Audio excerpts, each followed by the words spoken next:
5 years after Philae landed on Comet 67P, the Rosetta mission is the gift that keeps on giving. Scientists are still analysing data from its instruments and delivering data to an archive as a resource for the future.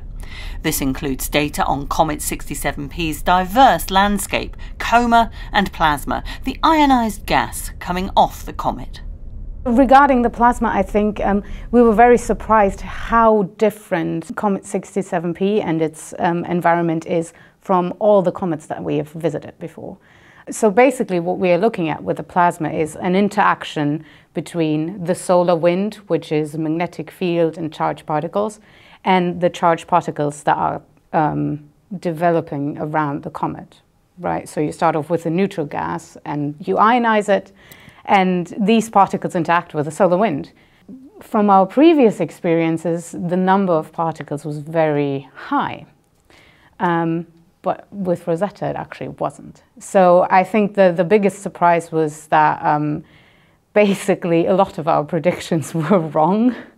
But this is good because then the data tells us, okay, maybe you're missing something. You missed including this process in your models. And now we've had the time to actually include these processes in our models and improve our science that we get out of it.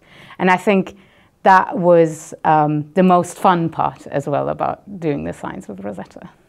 The Rosetta instrument, a spectrometer for ion and neutral analysis, examined the composition of the comet's atmosphere and ionosphere and investigated the gases coming off the comet. It discovered organic molecules and a complex form of carbon in a series of important findings. The first one was the deuterated water. So we showed that the terrestrial water cannot come, at least the bulk of the terrestrial water cannot come from comets. Then certainly the oxygen, the O2, which was completely unexpected and which points to a primordial origin in pre-solar of O2 and probably many other species as well. Then we have found the noble gases, especially xenon isotopes, which tell us that probably the terrestrial atmosphere got some cometary material because the xenon in the comet and our atmosphere are similar. And from that we can calculate how many comets probably hit the Earth and how much organics were brought by comets to the Earth. And that's a lot. It's really a whole lot of organics. And this could have sparked life on Earth.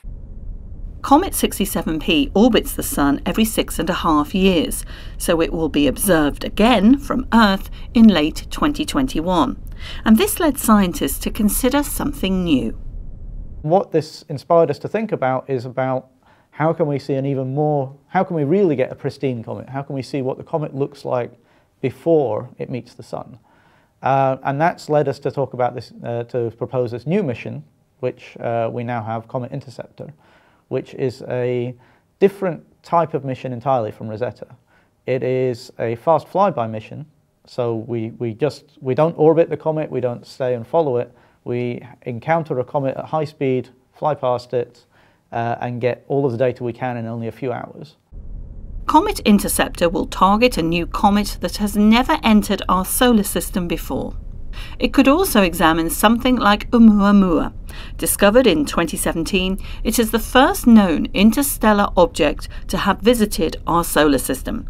And so Rosetta's ongoing legacy will inspire yet more scientific discoveries in the future.